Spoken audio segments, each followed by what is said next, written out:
Justin, Atty. Vic Rodriguez, pinatameme ang Rappler. Ito ang tutungayan natin sa video ito, kaya kung bago ka lang sa aking channel, huwag kalimutang mag-like, subscribe at pindutin na rin ang bell button upang updated ka sa mga bago at mainit na balita. Matatandaan na lantaran ang pagkadiskusto ng Rappler kay President-elect Bongbong Marcos dahil sa mga pagkalat ng mga ito ng fake news at bias na balita tungkol sa kanya. At alam naman natin na ang Rappler ay isa sa mga sikat na fake news media. At ito nga at sinupalpal ni Atty. Vic Rodriguez ang isa sa kanilang reporter na si Lian Buwan. Panoorin ang video para sa detalyadong impormasyon. And I'd like to reply and respond. The question that I was asked is if the apparent exclusion to exclude you or dear friends from the media.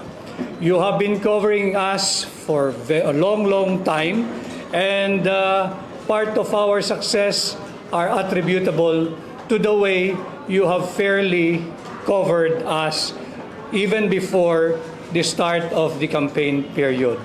At ang tanging kadahilanan lamang kung bakit nagpaunlak si President-elect Bongbong Marcos ng panayam kaninang umaga sa Net25, SMNI at GMA7 sapagkat ito yung commitment na ibinigay ng aming media team nung kampanya dito sa tatlong network na agad nang nagpasabi na kung sakasakali hong mananalo si then candidate Bongbong Marcos, maaari ho ba kaming mapagbigyan ng one-on-one interview.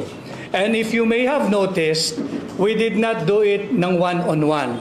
We want to be fair at pinagsabay-sabay na natin yung tatlong networks na nagpahayag noon pa man ng kanilang interest na magkaroon ng one-on-one na interview kung sakasakaling papalarin at mananalo si then candidate and now President-elect Ferdinand Bongbong Marcos Jr.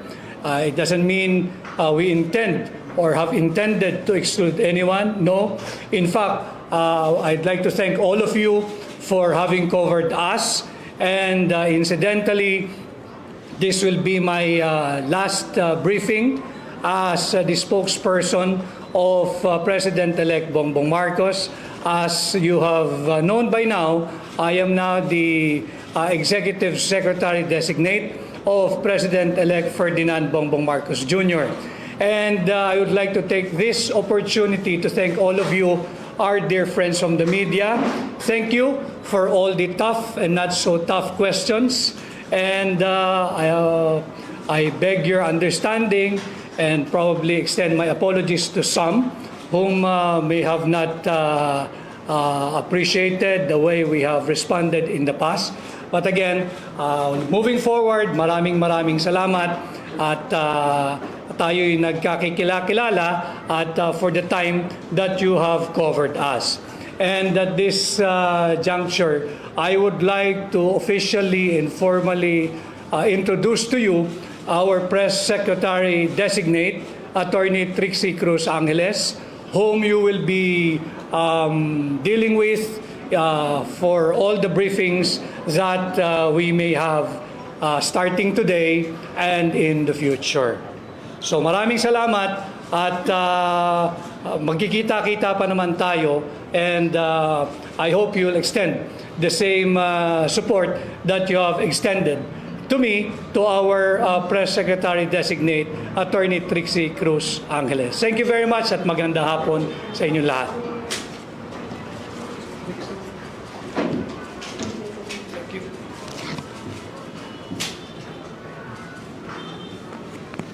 Magandang hapon.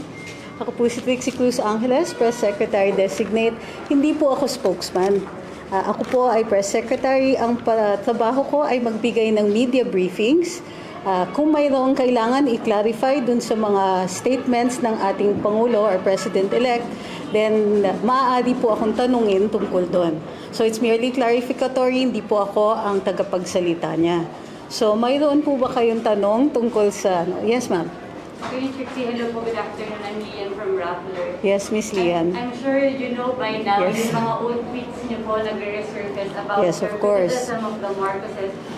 Ano po ba, nagbago po bang isip niyo? Have you talked to it about President Lian? Actually, we've talked about it. As you know, I'm a blogger, and we have talked about it extensively on the blog. As you know, we have conducted, in fact, several lives about it, and I've told my story about how and when I changed my mind about it.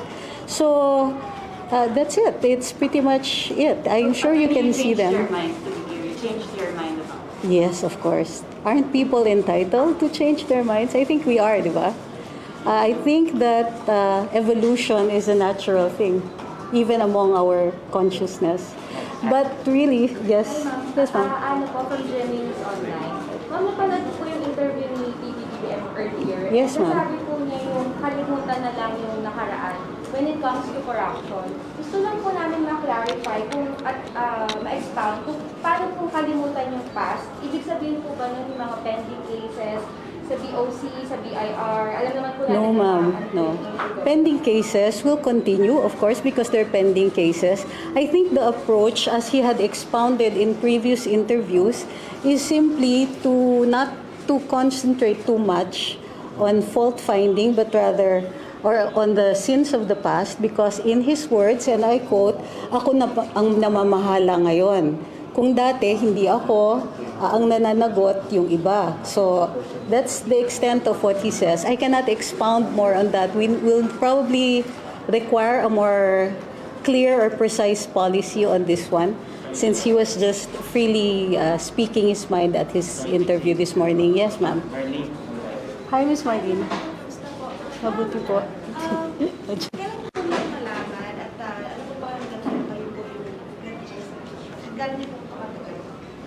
A week ago, when it was formally issued, I was formally invited, and I accepted the day before. Anong pakiramdam? Yes, ma'am. Nestor from the Inquirer. Yes po. Will President Marcos use the Bahay Pangarap or pagbabago in Malacanang as his official residence? We have no policy on that yet. I think we'll have to wait and see. There will be transition teams, so we're going to have to see what he will feel like doing. Yes, Any ma'am. information, ma'am, on the inaugural? Wala pa po. Wala pa po tayo. A lot of decisions still have to be made. So wala. Kahit kami wala pa pong balita doon. Yes, ma'am. Ma'am Kat Domingo from ABS-CBN News. The Singaporean leader has extended an invitation for the incoming president for a state visit. Has the United States issued a same invitation, and how will that play out, considering that he has a contempt order there? We have no information yet on any invitations by the United States. So far, there have been congratulatory messages. But baka as a lawyer, Okay na? you can enlighten us Sige, on the process. I apologize, Miss Lian, no, because I don't really have enough information yet on the other matters that need to be clarified. I could answer only the questions pertaining to this morning's press brief, interview of the president and my coming in. So, maraming salamat po. We'll be having 2 briefings every week henceforth, and possibly an additional one if there are pressing matters that need to be discussed with the media. So allow me first to get settled into the job, because I only was here. I only started yesterday, and today was my first formal